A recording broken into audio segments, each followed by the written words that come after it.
కళ్యాణ్ ఎర్రచందనం అసలు పవన్ కళ్యాణ్ గురించి మాట్లాడడం అంటేనే ఫుల్ కామెడీ అండి. ఎందుకంటే కోట్ల పుస్తకాలు చదివా, లక్షల పుస్తకాలు చదివాను అంటాడు. ఏ పుస్తకాల్లో రాశాడండి ఆయన? వెంకటేశ్వర స్వామి తల రక్తం ద్వారా ఎర్రచందనం పుట్టింది, ఎర్రచందనమే దాని ద్వారానే జరుగుతుందని అసలు అది ఫుల్ కామెడీ. ప్రజలందరూ కూడా అది చూసి నవ్వుకుంటా ఉన్నారు. కొంచెం మీరు డిప్యూటీ సీఎం హోదాలో ఉన్నారు, మాట్లాడేటప్పుడు ప్రజలకి కొంచెం అర్థమయ్యే విషయంగా మాట్లాడండి. ఎందుకంటే వాళ్ళు నవ్వుకునే ఆ హోదాని ముఖ్యంగా నవ్వుల పాలు చేయమాకండి. మీరు మాట్లాడే ప్రతి మాటకి ఒక అర్థం ఉండాలి. ఏదో నోరుంది కదా అని మాట్లాడేయటం, అది మాట్లాడితే ప్రజలే వాళ్ళ శిక్ష వాళ్ళు అనుభవిస్తారన్నారు. అసలు ముఖ్యంగా మీరే అనుభవిస్తారు. ఎందుకనంటే ఏ చిన్నది చంద్రబాబు నాయుడు గారు చెప్తే మెట్లు కడగడం, చంద్రబాబు నాయుడు గారు చెప్తే రాగానే ఆ ప్రెస్ మీట్ పెడతారు. ఆ ప్రెస్ మీట్లో మీరు ఏం మాట్లాడతారో మీకే తెలియదు. మైక్ ఒక్కటి దొరకంగానే ఓ పోనకు వచ్చిన వాళ్ళు ఊగిపోతారు. మాట్లాడే మాట ఏ మాట మీద మాట్లాడుతున్నాం, ఏం మాట్లాడుతున్నాం క్లారిటీ మీకైనా ఉంటే బాగుంటుందని తెలియజేస్తున్నాం. ముఖ్యంగా తిరుపతి మీద మీరు ఎటువంటి మాటలు మాట్లాడుకోకుండా ఉంటేనే మంచిదని మేము మీకు తెలియజేస్తా ఉన్నాం. ఈ రోజున ఆయన చెప్పే మాటలకిను ఆయన చెప్పేటటువంటి ఆచరణకి చాలా భిన్నంగా ఉంది.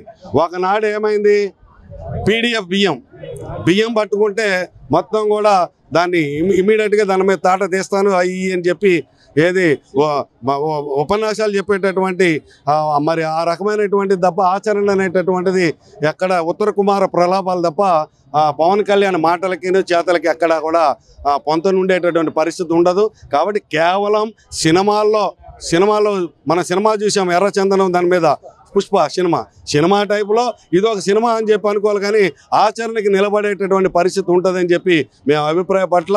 కాబట్టి ప్రజలకు ఉపయోగపడేటటువంటి దాని మీద నువ్వు గళం విప్పో, ప్రజల కోసం పనిచేయి, దానికి ప్రజల మద్దతు కూడా కట్టుకో, ప్రజలు కూడా నీతో ఉంటారు. ఇది కూడా ఏదో తూతూ మంత్రంగా చేసేటటువంటిది తప్ప దీన్ని నిలబెట్టి దీన్ని నిగ్గు తేల్చేటటువంటి పద్ధతి వరకు కూడా పవన్ కళ్యాణ్ నిలబడతాడనేటటువంటిది మేము అనుకోవట్లేదు. ఆ మాటలకి కలియుగ దైవం వెంకటేశ్వర స్వామి చూస్తాడు మీ అందరినీ కూడా. నిజంగా అన్నం తినేవాడు ఎవరు కూడా ఇంత రాతాంతం చేయడం నాకు అనిపిస్తా ఉంది. ఎందుకంటే భగవంతుడి దగ్గరికి అందరికీ వెళ్తాం, అందరం బాగుండాలని. కల్తీ మద్యం ఏదైతే ఉందో దాంట్లో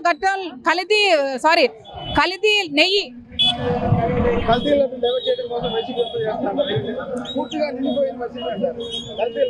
వైసీపీ నిండిపోయింది అనేటువంటి కార్యక్రమం అదేదైతే ఉందో మీరే అధికారంలో ఉన్నారు కదా, మీరే దాన్ని తేటతల్లం చేయండి. మీకు చేత కాక మీరు చేసేటువంటి పరిపాలన ఏదో ఒకటి అడ్డం పెట్టుకోవడానికి, కానీ దీన్ని మళ్ళీ రాజేయటం తప్ప ఏమీ లేదనేటువంటిది ఉంది. నేను ఒకటే సూటిగా అడుగుతా ఉన్నా ఈ లోకేష్ గారిని, నిన్నగాక మొన్న సుబ్రహ్మణ్యం అనేటువంటి మీ తెలుగుదేశం సంబంధించినటువంటి కార్యకర్త గోమాంసం అనేటువంటి దాన్ని నిల్వ చేస్తే గోడౌన్లో, మరి దానికి మీరు 4 రోజులు అవుతున్నా కూడా ఈ రోజు కూడా ఎటువంటి యాక్షన్ లేదు.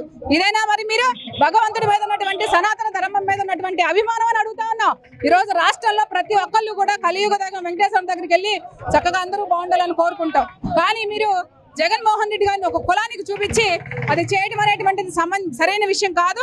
ఏదైతే ఈ కల్తీ నెయ్యి ఉందో దాని మీద సమగ్ర విచారణ జరుపుతా ఉన్నారు కాబట్టి దాన్ని మనం వేచి చూద్దాం. అంతేగాని ఈ లోపే మీ ఇష్టం వచ్చినట్టు మాట్లాడితే, అధికారం మీ చేతిలో ఉందని అట్లా మాట్లాడితే హిందువులు ఎవరు కూడా ఊరుకోరని కూడా ఈ సందర్భంగా తెలియజేస్తా ఉన్నారు. పవన్ కళ్యాణ్ గారికి డిప్యూటీ సీఎం కదా, ఆయన ఎప్పుడు ఏం చెప్తారా అనేది జనాలు వింటూ ఉంటారు అన్నమాట. ఏది చెప్పినా కొత్తగా చెప్పాలని ఆయనకు ఒక ఇది ఉంటుంది, ఒక స్కిట్ రాసుకుంటాడు అన్నమాట. నేను పలానా దగ్గరికి వెళ్ళాను, ఏది చెప్పినా కొత్తగా స్టిక్ ఉండాలని ఆ స్టిల్ రాసుకున్నాడు అన్నమాట. ఇప్పుడు ఎర్రచందనం గురించి, గంధపు చెక్కల గురించి ఇక్కడ మన రాష్ట్రంలో ఎవడో స్మగ్లర్స్ ఎవడు లేడు. మొత్తం వాళ్ళు ఎప్పుడో అంతా వెళ్ళిపోయారు. ఇంకా కొత్తగా మళ్ళీ ఆల్రెడీ మొన్న సినిమా తీశారు కదా, ఆ సినిమా మళ్ళీ ఇప్పుడు తీస్తే ఎవడో చూడడం అయిపోయింది. అది పవన్ కళ్యాణ్ గారికి ఏంటంటే స్కిట్ వేస్తున్నారు బాబు, ఆయన ఏదో మాట్లాడుతున్నాడు. ఇప్పుడు ఆయన ఏం చేయాలో ఆలోచన లేకుండా వాళ్ళతో ప్రయాణం చేస్తున్నాడు. ఏదో ఒక రోజు బయటకు వస్తాడు, బయటకు వచ్చినప్పుడు ఆయన మాట్లాడతాడు. ఏముంది, ముందు ఉంది ముసలి పండగ, ఇప్పుడేముంది? ఇప్పుడు భారతీరెడ్డి గారు బంగారం దోచిపెట్టుకుంటున్నారో లేకపోతే మీ దగ్గర గనులు ఉన్నాయో ఒకసారి రాష్ట్ర ప్రజలకు తెలుసు. మేమెవరికి సమాధానం చెప్పవసరంలా. మీరు ఎందుకంటే జగన్మోహన్ రెడ్డి గారిని ఎదుర్కోలేక మీ ఇష్టం వచ్చినట్టు జగన్మోహన్ రెడ్డి గారు సతీమణి గారు భారతి గారి మీద కూడా అవాకులు చవాకులు. ఎందుకంటే భారతి గారు ఎప్పుడు రాజకీయం గురించి మాట్లాడాలి ఆవిడ, కానీ ఈ రోజు మీరు ఆవిడని కూడా ఏదో రకంగా బయటికి లాగాలి, ఏదో ఒక నిందలేయాలి. మనేమో సాక్షి అన్నారు, లేకపోతే సిమెంట్ అన్నారు, ఈ రోజేమో ఇంకోటి అంటున్నారు. ఏదన్నా ఒక దానికన్నా క్లారిటీ ఉందండి?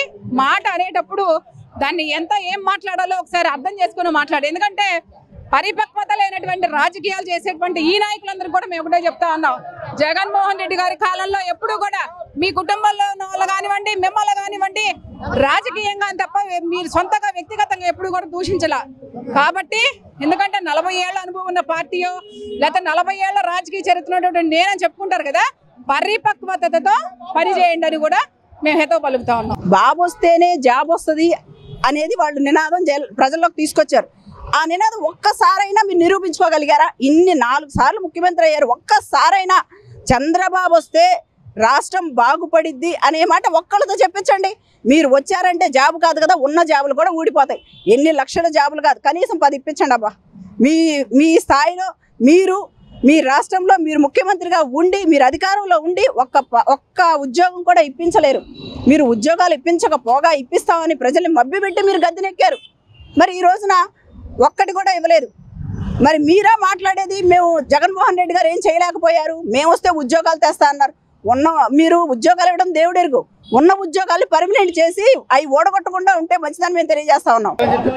సరే, నేను అడుగుతా ఉన్నాను, గత 5 సంవత్సరాల అధికారంలో మీరు లేరు కదా, జగన్మోహన్ రెడ్డి గారు అధికారంలో ఉన్నారు. ఆ అధికారంలో లేనప్పుడు మీరందరూ ఎక్కడున్నారండి? 5 సంవత్సరాల కాలంలో ప్రజలను గాలి వదిలేసి కరోనా కష్టకాలం వస్తే ప్రతిపక్షంలో ఉన్నారు కదా సరే. మీరు ఆ రోజున ఎందుకు మీరందరూ కూడా ఎక్కడా కనిపించట్లేదు? ఎవరికి ధైర్యం ఎందుకు ఇవ్వలేదు? కరోనాలో కూడా జగన్మోహన్ రెడ్డి గారు ఏవైతే పథకాలు ఉన్నాయో, ఈవెన్ మీ తెలుగుదేశం, జనసేన, కూటమి ఎవరైతే నాయకులు ఉన్నారో వాళ్ళందరికీ కూడా అందినటువంటి పథకాలని ఒకసారి గుర్తు చేసుకోండి. వాళ్ళ అవాకులు చవాకులు పేలితే ఊరుకునేటువంటిది లేదు. అసలు మీరు పరిపాలనకి అన్ఫిట్. తెలుగుదేశం కానివ్వండి, జనసేన కానివ్వండి, బీజేపీ కానివ్వండి, మీరు పరిపాలనకి అన్ఫిట్ అనేటువంటిది తేటతెల్లమైపోయింది. ప్రజలు ఏమో కోరుకుంటున్నారో తెలుసా?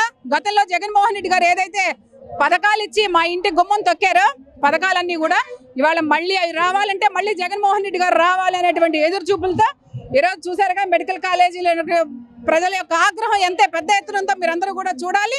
దీన్ని వెనక్కి తీసుకోవాలని కూడా మేము హెచ్చరిస్తా ఉన్నాం. 1,00,000 కోట్లు పెట్టుబడి పెట్టాలి కదా, ఎవరినో చూడాలిగా.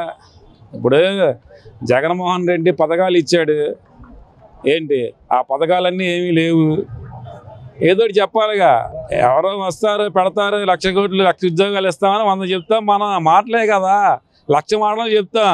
మా బాబాయ్ కూడా చెప్తాడు కోటి మాటలు మా బాబాయ్ కూడా చెప్తాడు. ఆ జేబులో డబ్బులు తీసి ఖర్చు పెడితే కదా తెలిసేది. అధికారం ఉంది, ఏదైనా చెప్పచ్చు, ఏదైనా అనొచ్చు, చేద్దాం, చేయనియండి. ఇప్పుడు కమ్యూనిస్టులు రోడ్డు మీదకి వచ్చి కూర్చొని ధర్నాలు చేసిన రోజులు ఉన్నాయి. అదే జనాల్లో అదే పవన్ కళ్యాణ్ వచ్చి కూర్చున్న రోజులు ఉన్నాయి. ఆ కమ్యూనిస్ట్ పార్టీ వాళ్ళు కూడా మర్చిపోయి మాట్లాడుతున్నాడు ఆయన. ఇప్పుడు ఆ రెడ్డి సొక్క వేసుకున్న రోజు పక్కన నుంచున్నావు కదా నువ్వు, ఈరోజు వాళ్ళని మర్చిపోతున్నావుగా నువ్వు ఏం చేస్తున్నావు? పేదోడికి ఏం చేస్తున్నావు చెప్పండి. ఇప్పుడు పేదోడికి ఆయన డైరెక్ట్గా గవర్నమెంట్ కట్టిన కాలేజీలను తీసుకెళ్ళి ప్రైవేట్ లీజుకి ఇస్తుంటే కనీసం నువ్వు ఒక్క మాట కూడా ఎందుకు మాట్లాడట్లా? దేనికి మాట్లాడట్లేదు? ఇప్పుడు పవన్ కళ్యాణ్ అంటే ఒక బ్రాండ్ ఉంది కదా, ఆ బ్రాండ్ ఏమైంది అంటే అధికారం లేనప్పుడు బ్రాండ్ ఉంటుంది, అధికారం ఉన్నప్పుడు బ్రాండ్ ఉండదా? అందుగురించే దయచేసి మీరు ఈ గంధపు చెక్కల గురించి మాటేసి పేద ప్రజలకి ఏం చెయ్యాలి ఏంటని ఆలోచించండి. అలాగే ఈ ప్రైవేటీకరణ ఆపేసి అది గవర్నమెంట్కి అలాగ పేద ప్రజలు చదువుకొని పేదలు కూడా ఒక దాటర్లు అవుతుంటే ఈ డబ్బులు దోచుకోవడం మానేస్తారన్నమాట.